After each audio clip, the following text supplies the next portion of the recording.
geçmeyen öksürüğü ve gribi hızlı bir şekilde kesen, aynı zamanda bağışıklığı da kuvvetlendiren çok etkili ve kolay bir tarif veriyorum.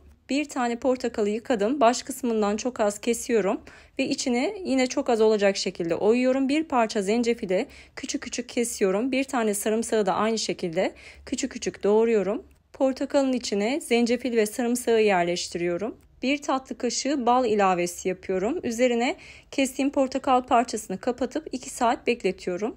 2 saat sonunda meyve sıkacağından geçirerek suyunu sıkıyorum. Elde ettiğim karışımı hemen tüketiyorum. Başta da belirttiğim gibi geçmeyen öksürüğü hemen kesiyor ve aynı zamanda grip olduğumuzda kullandığımızda hızlı bir şekilde iyileştiriyor. Deneyeceklere şimdiden şifa olsun.